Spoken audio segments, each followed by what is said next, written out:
What is up, everyone? So, welcome to my new spot. Welcome to the studio.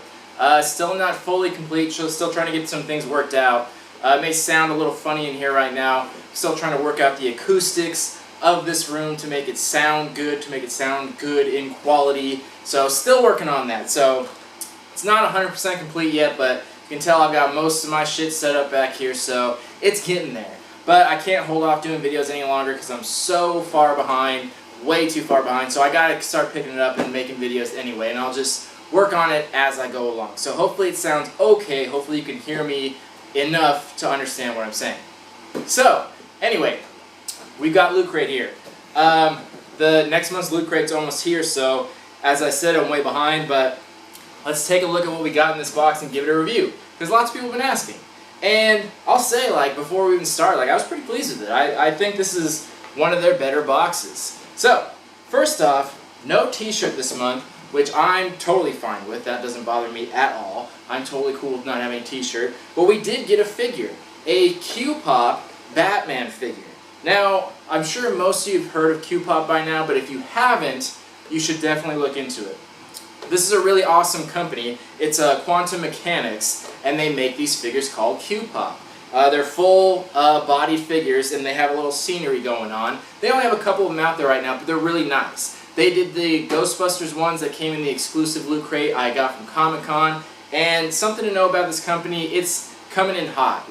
They've just started out, and they're already crazy popular. This company is definitely here to stay, so expect to see a lot more of this company.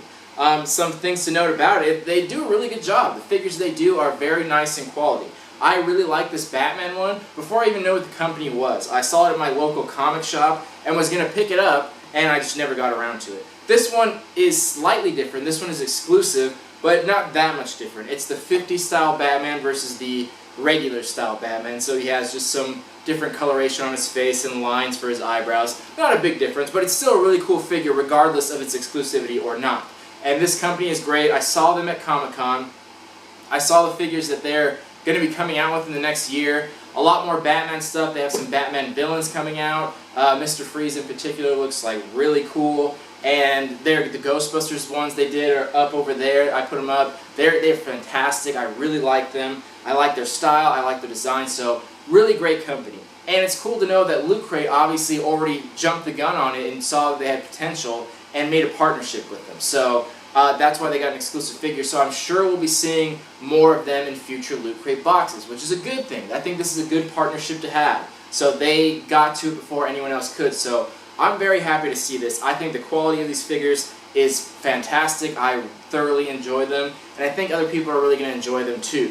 So QPop Batman, the TV show, classic TV 50s style Batman. Cool. That's good for me. Next, we got a little sweatband. I'll put this up closer. See it? So this is just a Legend of Zelda sweatband. Nothing super special about it, but it just has the normal emblem with the Triforce on there. So nothing super great, but useful. It's hot as shit over here, so I might be using this because I'm sweating balls over here. So I don't mind that at all. I think that's great. Next, this is something that's really awesome. So this is a Batman multi-tool. I probably still can't see it. I'll try and get into the light.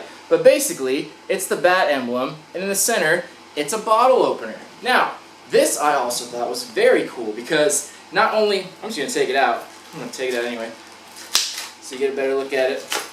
So not only is it metal, which is nice because, it looks like a batarang, and the batarangs are metal, so first off, that's great. Second off, it's a bottle opener. And as you all know, if you watch my channel, I open bottles a lot. So I definitely don't mind that. On top of that, the thing that makes it extra cool is actually a multi-tool. The little corners of the bat wings here are screwdrivers. You actually have a regular and a Phillips head screwdriver on the corners. And you can also use the flathead screwdriver as a box opener. It's sharp enough to do that, like a box cutter type of thing. So that's really cool. Not only do I think this is a cool keychain because it's the bat signal like the batarang and it's metal, it's a bottle opener and a multi-tool. So not only is it good looking, it's actually very useful. So I thought this was a great choice. I've never seen this, and I think multi-tools are great. I always keep them in my car just in case you need one for wherever you are. So I think that's very cool. I'm definitely going to use this, and I think it's very awesome. So excellent choice on that. I really appreciate that. Next, one of the other major items we got in here was a book. Now this is an exclusive book, but I'm sure you've seen books exactly like it at many different places or stores or online. But this one's called The League of Regrettable Superheroes. Things to note about like comic books. For the longest time, up until recent years actually, comic books were written by nobody. They were written by just regular people.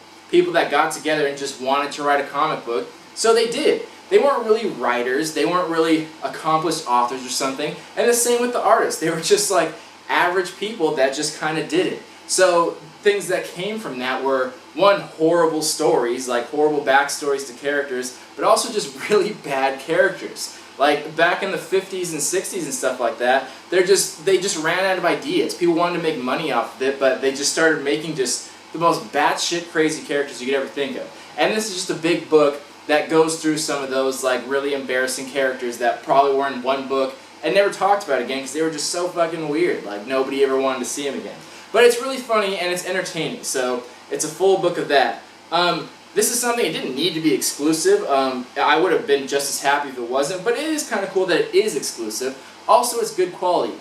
It's like a nice hardcover. There's printing on the cover, and the book came in good condition because of that. The way it's mapped out and planned out is very nicely done. So even if this wasn't an exclusive book, I think this is still a very good book. I think this is a good choice in theme. I think most people can enjoy this at least once. It doesn't take a lot of reading because it's mostly pictures, so it's quick and easy read, and it's just very entertaining and it's good quality. So again, another like top-notch choice in my bid. I think this is really awesome thing, and I can't wait to like go through it and read about these things because it's true stuff. It's like real characters that existed in a comic book at some point or another, and it's just funny to see how crazy the ideas were back then and what people got away with. So entertaining, good quality. I enjoyed it. So there we go, a book. Next, an air freshener, just some filler here. We got a Star Trek air freshener with the Spock, give his little live long and prosper thing. Vanilla scented, why not? I honestly never mind when I see air fresheners in there because I'm just always smelly. I just always reek like shit, and so does the places I work in. So does my car. People stink naturally. That's just a way of life. There's nothing you can do about it. So these are always useful to me. It's something that I can use. It never makes or breaks the box, but it's always fun because I always have one hanging from my rearview mirror, and the scent goes out quick. So I'm always happy to see them because I can always use them. There's always a purpose for them. Everyone likes good smells, so it's just some filler, but I'm always happy to see air fresheners. That's just me, though. Then, the last thing. We also got not a game code. This isn't technically a game code, but this is a code for a game to unlock some more costumes in it, I think. This doesn't have any value, I just thought I'd mention it. It looks like a fun game, though, so maybe I'll check it out. And then the last thing we got is our poster. Now, you know how I feel about posters. I'm never a big fan of them. This poster is nice, though. I like the picture on it. So it's a cross between, like, Rosie the Riveter and Wonder Woman. So it's a cool picture. Don't get me wrong, I really like the picture, but I feel the same about all posters. It's on very cheap quality paper, and it always comes damaged. I like that they put extra thought and put a cardboard roll in there to potentially not have it be damaged, but this doesn't do anything. I know they have good intentions by putting this in there, but look, it's just a cardboard square. If you put any pressure on it, oh look, it's flat. Then your poster gets bent. It offers no support for the poster whatsoever. They need to put something on the ends of it so it doesn't fold in half. Cardboard could protect it, but not in this shape. This is just like an engineering flaw. This isn't going to protect anything. So I appreciate the effort of them trying to do that, but they're not doing anything. They need to put plastic caps on the end of it so it doesn't bend and fold, so the poster does arrive in good quality. Because mine is still bent up, even with the cardboard. So, but even if they do that, it's still not that fantastic. It's a very cool picture, but it's pretty much only worth the paper that it's printed on. There's nothing special or exclusive about it. It's not by any particularly amazing artist. I'm sure there's an artist attached to it, if I checked correctly. But again, nothing super special about it. Let's see. Yeah, it doesn't even say the artist. So So it's pretty much only worth the paper it's printed on, and the paper it's printed on is cheap paper. So I really wish this company would do more like Nerd Block or Comic-Con Block and start printing on cardstock that's big enough to fit in the box, something that's good quality. Because this is a good picture, and I wish they would do that. Because this just is pretty much useless to everything. So that's what that is. So that's all the items in the box. Let's run back through it and talk about some value. So first, the Q-Pop.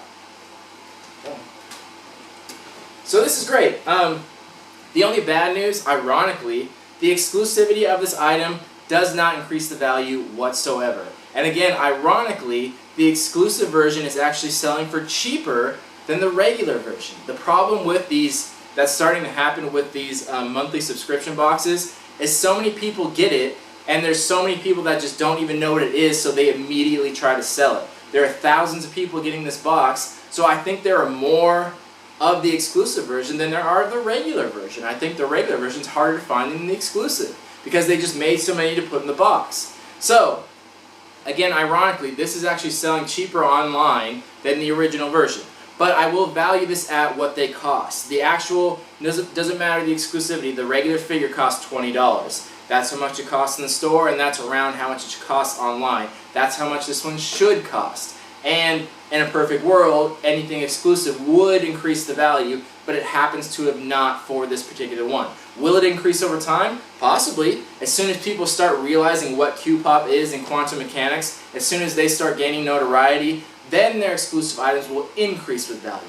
But since they aren't that well known, exclusivity doesn't do anything for them at this point in their company. But it probably will. If this will go up a ton or not, who's to say? Possibly, but who knows. So I'll give this the value of the standard Q-Pop figure, what you're going to see all of them go for in the future in the store, which is right around $20, give or take a few depending on where you go.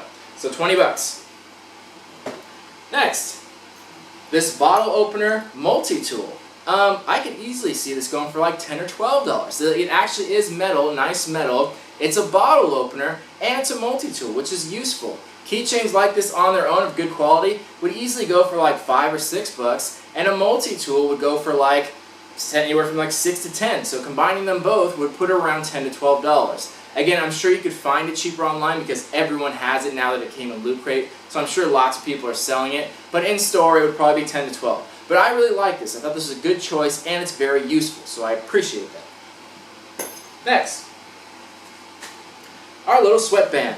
So I really couldn't see this going for like more than $5 or $6. This does have, it's branded from Nintendo, it has Legend of Zelda on there, so that's the only reason it even gets that much. Sweatbands are very cheap, they're cheap to make, they're cheap to print on, so there's not a lot of value, but like $5 or $6 is reasonable, right around that range is what you would pay for it. It's a sweatband, nothing super special, but useful. Again, the book. So this book, it's rather small. Again, like everything in this box, people are selling it online for next to nothing. The resale market on books is extremely low. If this were in store in like a Barnes & Noble or something like that, I could easily see this going for at least $10, if not $12.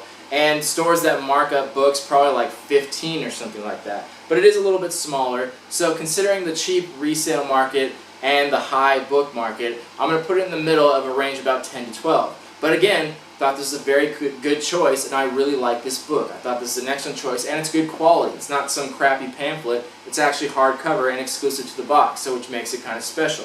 But I think most people would thoroughly enjoy this book. I really liked it. Our air freshener. Just a buck or two. Air fresheners. You get them for $1 or $2 online. They're just not hard to find or make or anything like that. $1 or $2. Nothing special.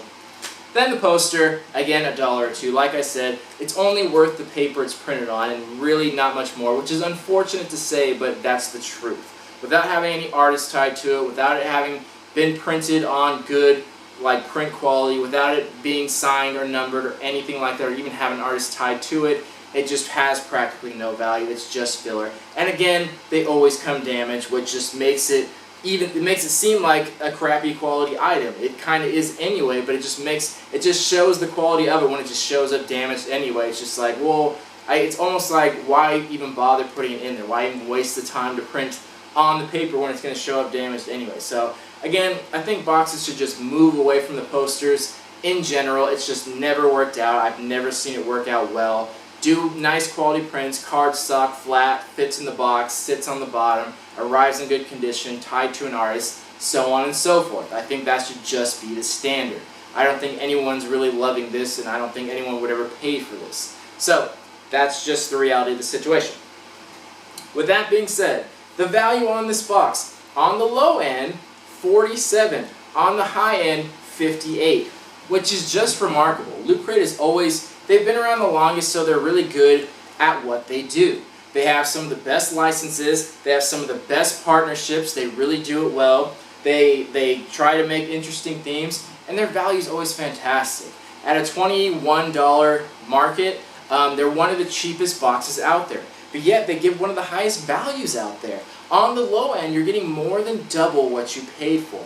On the high end, you're getting almost triple what you paid for. And this box, not every box is like this, but this box, I think they have fantastic choices. With the exception of the poster, I genuinely liked everything in this box. 2 of the main items were exclusive, from good companies and good quality. And the third one, the multi-tool, is just straight out cool. Who's in love with a metal batarang keychain? And it's useful. Everyone can use this. Who doesn't need a bottle opener at some time, or at the very least a screwdriver? That's, even if you're not using them, it's just a cool keychain. I genuinely thought these were great choices. It had fantastic value. I really have no complaints about this box. I was very impressed by it. Honestly, I think this is the best Loot Crate that I've seen. I haven't thought about it deeply, but from the tip of my brain, like my knowledge that I remember, I think this is the best one. I love Q-Pop. I think it's great. This book's fantastic, like useful stuff. I couldn't be happier with it. So I'm going to give this one an 8.5 out of 10. And I might even go higher than that because it really was great. It had fantastic value.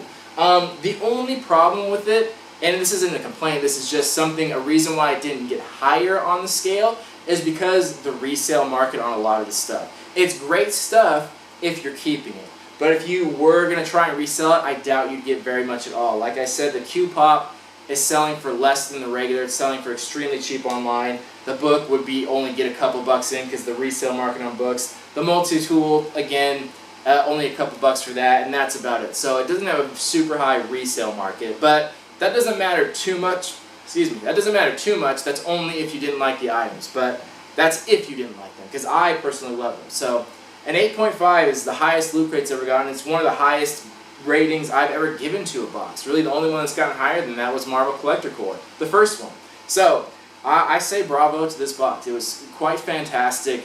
And I'd like to know what you guys thought. Do you guys love it as much as I did, or did you think it was just so-so? Because I thought it was quite fantastic. So let me know what you guys think about that. Again, hopefully you can hear me okay. I haven't checked the sound quality, but I'm going to work with it and try to get better as I go along. So again, hopefully I don't sound like crap right now. Let me know what you guys thought of the rating and the box. And I hope to see you guys soon. I hope I can get through these boxes of the month before the boxes of August are finished coming too. So again, thank you for watching. Thank you for talking to me. Thank you for leaving comments. Love you all so much. Peace.